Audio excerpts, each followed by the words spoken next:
አንድ አምላክ በሆነ በአብ በወልድ በመንፈስ ቅዱስ ስም አምነን በመላእክት ከተማ ነውጥ በተነሳ ጊዜ መላእክትን በያለንበት እንጽና ብሎ ያረጋጋ አናንያ አዛርያ ሚሳኤልን ከእቶነ እሳት የታደገ ለድንግል አማናዊ ቃል ኢየሱስ ክርስቶስ በማህፀኗ እንደሚያደር ያበሰረ የቂርቆስና የኢየሉጣ ታዳጊ የምእመናን ወዳጅ ስለሆነው ስለ ታላቁ መልአክ ስለ ቅዱስ ገብርኤል በመጋቢት 19 ቀን የሚጸለይና የሚነበብ ድርሳን ይህ ነው። ጸሎቱና በረከቱ ከኛ ጋር ይሁን ለዘላለሙ አሜን። ዓለምን በፈጠረ ጊዜ በስድስተኛ ወር ይኸውም 5500 ዘመን ነው። ከልጅ ልጅህ እወለዳለሁ በደሜም ቤዛ ሆነሃለሁ ብሎ ለአዳም ተስፋ እንደሰጠው ሳጥናኤል በካደ ጊዜ በመልካም ታዛዥነቱ ስለጸና ሊቀ መላእክት ያደረገው ገብርኤልን ያን ጊዜ እግዚአብሔር ላከው። ቀድሞ ግን በመላእክት ማዕረግ መጨረሻ ነበረ። ወደ ገሊላ ክፍል ወደ ናዝሬት ፈጥነ ሂድና ለድንግል ማርያም ከሷ ሰው እንደምሆን የምስራች ንገራት፣ ከሴቶች ሁሉ እሷን መርጫለሁና አለው። ከጌታውም ቃል ይህንን በሰማ ጊዜ ፈጽሞ ደስ አለው። ስለ ርኅራኄውና ሰውን ስለመውደዱ በአዳም መዋረድ አስቀድሞ እንደተናገርን እያዘን ይኖር ነበርና ስለዚህ እንደሱ ለሌሎች መልእክተኞች ያልተሰጠ ይህን ታላቅ ጸጋ እግዚአብሔር ለሱ ሰጠው። የሐዘን ዋጋው ደስታ ማግኘት ነውና ተወዳጅ ለሆነ ለዚህ መልአክ ከባልንጀሮቹ መላእክት ይልቅ ደስታና ክብር በእውነት ይገባዋል። የልብ ደስታ ምልክቱ ደስ የተሰኘ ፊት ነው ብሎ መጽሐፍ እንደተናገረ የፊቱ ብርሃን ወደ ልብ ደስታ የሚመራ ሰለሞንም ልብ ከተደሰተ ፊት ይበራል፣ ልብ ካዘነም ፊት ይጠቁራል ብሎ እንደተናገረ ለባሃዊ ኤፍሬም በረቡዕ ቀን በተናገረ ውዳሴ እንዳመሰገነው የሰራዊት ጌታን በወለደችው በድንግል ፊት በታላቅ ክብር ባየው ጊዜ እንዲህ ብሎ እንዳመሰገነው ደስተኛ የምትሆን ባለምስራች ገብርኤል ሆይ የተሰጠ ክብር ታላቅ ነው። ወደ እኛ የመጣ ጌታችን ልደት ሰበክልን። ለማርያም ድንግልም ያለመለወጥ ትወልጃለሽ ብለህ ነገርካት።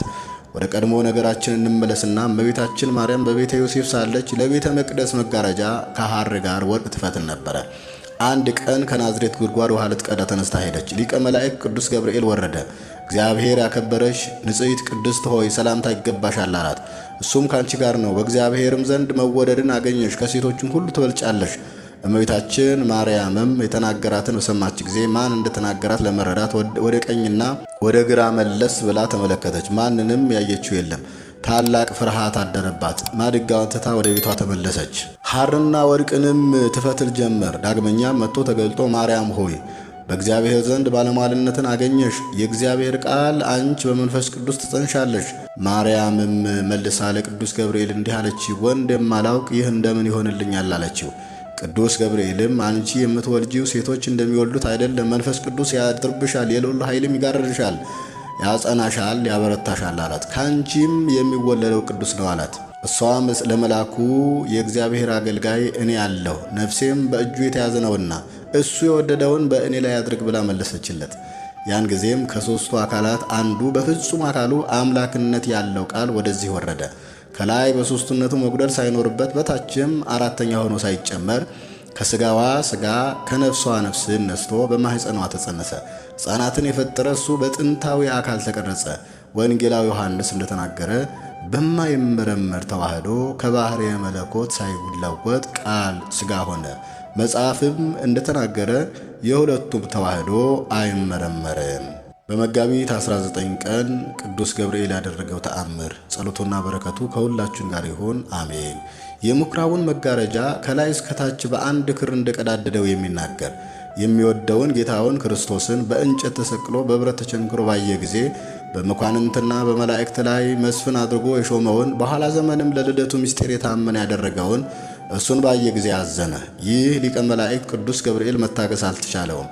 በቁጣ ሰይፉን መዘዘና የሰቀሉትን ሊያጠፋቸው ወደደ። ሰይፉንም መልሶ የምኵራቡን መጋረጃ ቀደደው። አንዱን ፈትልም ከላይ እስከታች በሁለት አደረገው። ስለኛ የተሰቀለ የፈጣሪው የክርስቶስ ቸርነት ባይከለክለውስ ዓለምን እስኪያልፍ ድረስ ዝም ባላለ ባልታገሰም ነበረ። በረከቱ ከሁላችን ጋር ይሁን ለዘላለሙ አሜን። ረዳት የሌለው የተበደለ የሰውነቴን ጸሎት ከመስማት ጆሮህን መከልከልህ ምንድን ነው? በጌታ ሞት ቀን የተቆጣ የሙታን አስነሽ ገብርኤል ሆይ አስቀድሞ የምኵራቡን መጋረጃ እንደ ቀዳደድከው የኃጢአቴን የበደሌን የርኩሰቴን ደብዳቤ ቀደድልኝ አሜን። በዚህ ዕለት በነግ የሚሰበክ ምስባክ ዘያሐውር በንጹሕ ወይገብር ጽድቀ ወዘይነብብ ጽድቀ በልቡ ወዘኢጓሃለወ በልሳኑ ዘያሐውር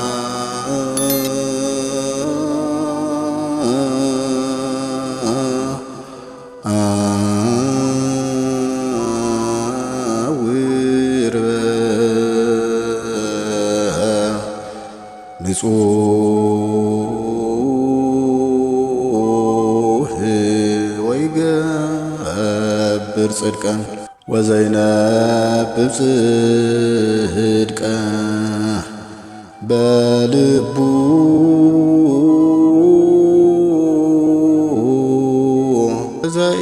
ዘይጓህለወ በልሳኑ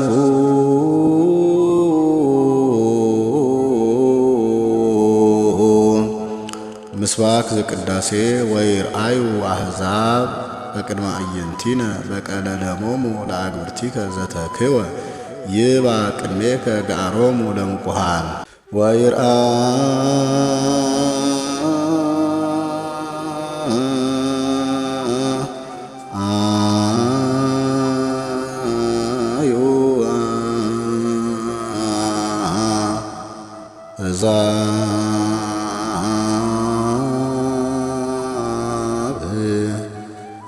በቅድመ አዕይንቲነ በቀለለሞሙ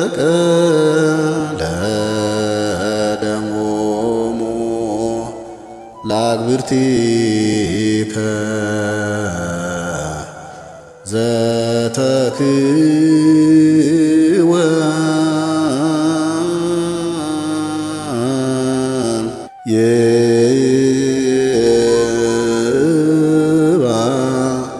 ቅድሜከ ገአሮሙ ለምቁሃን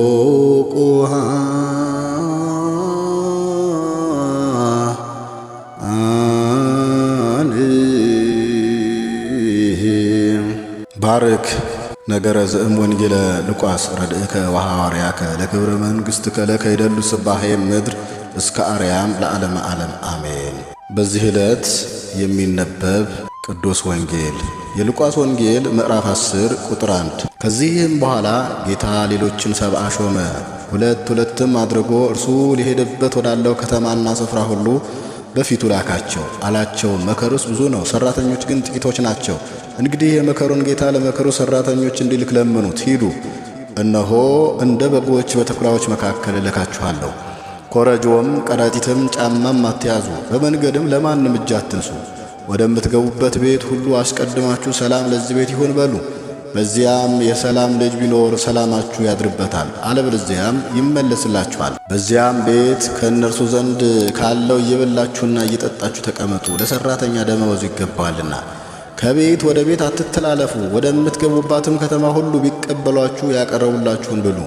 በእርሷም ያሉትን ድውዮችን ፈውሱና የእግዚአብሔር መንግሥት ወደ እናንተ ቀረበች በሏቸው።